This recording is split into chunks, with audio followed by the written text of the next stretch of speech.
So my name's Alden Morris, and I'm going to be going over my Norinco MAK90. I've been getting a lot of questions on some of the previous videos that I've posted onto my YouTube channel regarding some of the upgrades that I've done on my MAK90. So I'm just going to go over them briefly and share some of the video links that I've done before in the past. And then if you have any questions, go ahead and leave those comments at the end of the at the bottom of the video. So to begin with, when I first got this Norinco MAK90, it had the wooden thumbhole stock, the wooden furniture, all that. Nothing wrong with it, just wasn't a fan. So went and picked myself up the Magpul Zukov folding stock, as well as the Magpul foregrip furniture and an angled forward grip angled forward grip as well. And found out that it doesn't go on Norinco MAK90. So basically, with a buddy of mine, took a Dremel and made sure it fit, and that's basically all I had to do in the Zukov folding stock down here, which we'll get a close-up shot of it. Is I had to basically Dremel a relief cut in the rear trunnion so that the stock could go fully forward, and that way we could get the trunnion that's inside the underneath the dust cover to attach as well. And the same with the foregrips. Had to Dremel down each side to make sure that they fit and lined up evenly onto the gas tube as well, and then of course this just slid right on.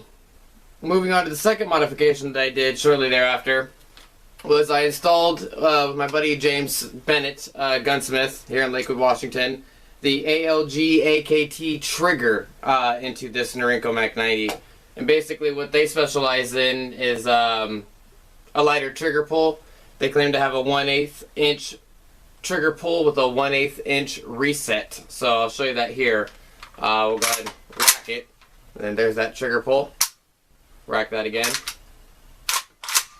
And then there's that reset. Trigger pull. So that was a fun one. It works. It was affordable. Minor upgrade to the Norinco MAK90. So have the original stock trigger. This one just has that AR-15 feel to it, so I decided just to keep that in. The third modification that I did to this one, Norinco MAK90, is that we threaded the barrel. We got the 14x1 left-hand threading kit by CNC Warrior, and we went ahead and did the video on that one as well. And I didn't thread it for any type of suppressor or anything like that, mostly just for muzzle brakes. Mostly just because I want to try the Primary Weapons Systems FSC47 flash suppressor. So if they are watching this, go ahead and send that to me for a review, and I'll make sure I get that done for you guys. But this is just a Tapco muzzle brake on there, as you can see that. But yeah, so 14x1 left-hand thread, and I have a video posted up on that as well, so I'll share that link in case you guys are curious in threading the barrel of your own MAK90. And as for modifications, that's pretty much it. The only extra addition I've made to this Norinco MAK90 is a good buddy of mine, former scout sniper with the U.S. Army, gave me a tip of having rubber bands around the front of your rifle, whether you're running an AR or an AK, just so in case you need it, to shit hit the fan rifle, rule of law rifle, you're gonna need to hide in the brush. So good for tuck in shrubbery in between that, kind of obscure the barrel and the nature. Also great grip, so it's another one. And the final modification, I do plan on making this, so stay tuned for that video. It should be here up in the next couple of days, if not a week or two. Is that me and James Bennett, the gunsmith I mentioned, and I've worked with him in the past with a couple of other videos. We will be installing a side rail mount. We'll have to take some rivets and actually put it in there.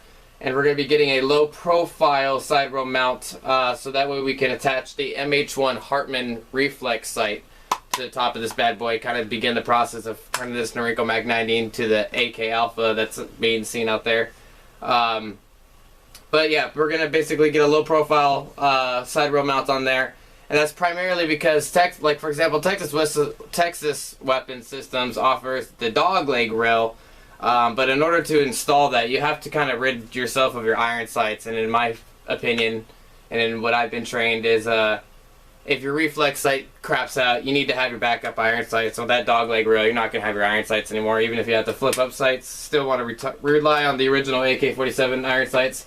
And this here is the MH1 Hartman reflex sight that I do plan on attaching to this AK47. Primarily because James Yeager, whatever, he's banned from YouTube now, mentioned that the MH1 Hartman reflex sight was not a AK47 style reflex sight that is mostly for PCC, pistol caliber carbine, or an AR-15 type reflex sight. And so I'm going to make a video after we put that side rail mount on this Norinco MAK90 with the MH1 reflex sight.